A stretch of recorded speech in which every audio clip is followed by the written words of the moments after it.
In this video, we'll be discussing different ways that your inverter and transformer can be in your layout.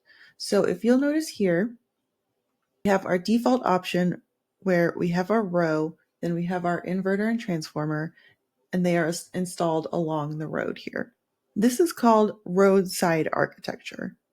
For this exercise, what I'm going to do is I'm going to change this roadside architecture into a nested architecture, meaning that the inverter and transformer are going to be down here in line with our trackers. So the most important thing about nested architecture is we're going to need two lengths of tracker to make this work. So in this case, I have a 36 and a 60 mod tracker length that we're working with. And I'm just going to open up my offsets and look at these here. If you aren't sure what any of these mean, you can always refer to the diagram. If you hit I right here, you get a diagram of all of our measurements and what they mean and where they're being measured from. So right now what we're looking at is the equipment road glass to glass, and that refers to from the glass panel here to the glass panel here going across. It is currently set at 60.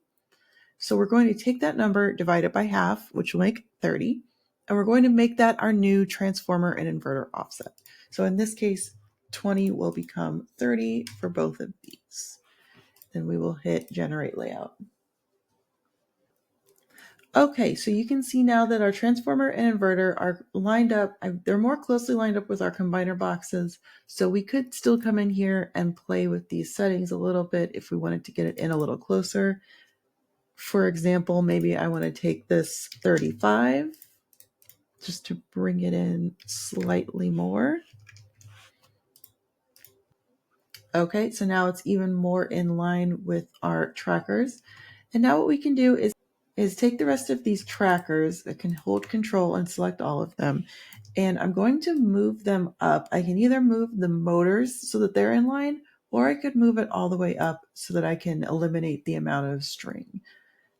That is going to depend on your workflow. And of course, you can also take this whole section here. If you hold down control, you can select multiple, and you could bring the whole section up and line that as you see fit. In this case, I will align these motors so that they could go across. Probably leave these the way they were and keep these motors in line.